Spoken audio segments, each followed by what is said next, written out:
મિત્રો, ભારતમાં પણ હવે ઓસ્ટ્રેલિયાની જેમ 16 વર્ષથી ઓછી ઉંમરના બાળકો માટે સોશિયલ મીડિયા પ્લેટફોર્મના ઉપયોગ પર સંપૂર્ણ પ્રતિબંધ આવી શકે છે. વાસ્તવમાં આજે એટલે કે 26/12/2025ના રોજ મદ્રાસ હાઈકોર્ટની મદુરાઈ બેન્ચે કેન્દ્ર સરકારને ઓસ્ટ્રેલિયાની જેમ કાયદો લાવવાની શક્યતા શોધવાનું સૂચન કર્યું છે.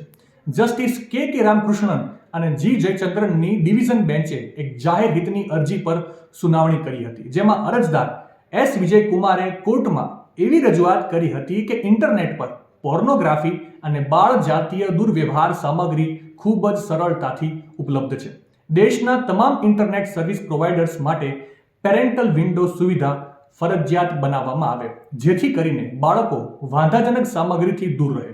હાઈકોર્ટે અરજી પર સુનાવણી દરમિયાન નોંધ્યું કે માત્ર વેબસાઇટ બ્લોક કરવાથી આ સમસ્યાનો ઉકેલ આવશે નહીં, કારણ કે આવી URL સતત બદલાતી રહે છે.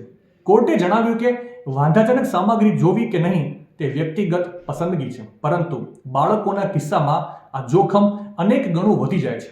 બાળકો શું જોઈ રહ્યા છે તેના પર માતા પિતાનું નિયંત્રણ અને જાગૃતિ અનિવાર્ય છે. ટૂંકમાં અરજદારની દલીલને સ્વીકારતા કોર્ટે કેન્દ્ર સરકારને સલાહ આપી છે કે ઓસ્ટ્રેલિયાની જેમ ભારતમાં પણ સોશિયલ મીડિયા માટે વય મર્યાદા નક્કી કરતો કાયદો ઘડવાની શક્યતા તપાસવી જોઈએ. માહિતી સારી લાગી હોય તો રીલને વધારે શેર કરજો અને આવી જ અવનવી માહિતી માટે સંદેશ ડિજિટલ સાથે જોડાયેલા રહેજો.